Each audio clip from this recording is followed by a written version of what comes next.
Hello friends, welcome to new tutorial. In this tutorial I'm going to show you how to create stored procedure in MySQL. Let's run stored procedure.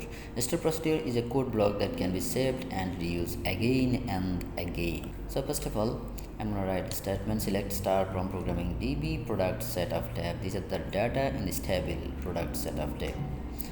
Okay, now I'm going to create stored procedure. First of all, write delimiter, create procedure, sp underscore product underscore details. This is the stored procedure name. Now begin and end after the statement and put double dollar sign. Okay, now it's done. Execute. Yes, it's executing. Yes, create stored procedure. Oh, it's displaying an error. Put semicolon after the statement and then execute again. Yes, it's done. Successfully created stored procedure. Let's call the stored procedure to check whether it's working or not. So call stored procedure name, just execute, select and execute. Yes, it's you can see it's displaying the records, all the records based on the statement. Drop stored procedure, just put to drop stored procedure, write command drop and then stored procedure name, execute. Oh,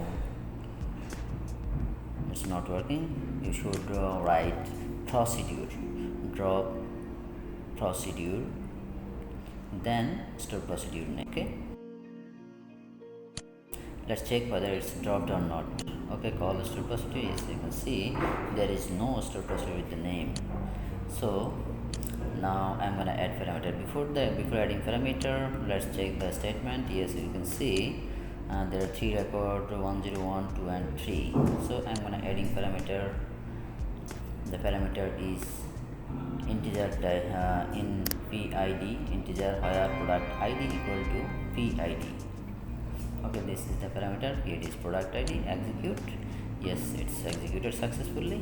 Now I'm gonna charge with 102 only. Yes, it's displaying only 102 where the product ID is 102. Now 103. Yes, it's displaying 103. Mouse up this. Okay, the parameter is also added. Now drop the procedure again. Yes, it's dropped successfully. Now let's check. Yes, it does not exist, displaying it does not exist. Now I'm gonna add multiple parameters. So first parameter is ID, product ID, and second parameter is name. This is worker type. So where product ID equal to PID and name, let's see, the column name is item name. Okay, item name equal to name parameter name. Okay, it's done. Let's execute. Yes, executed successfully. Now add name also. 103 is product ID and name is mouse. Let's execute. Call the stored procedure. Yes, you can see 103 mouse and now laptop. If 103 laptop, there is no exist because 103 is mouse and laptop is the 102.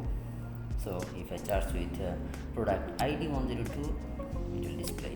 Yes, it's displayed successfully. Hope you understand it well. Thanks for watching this tutorial.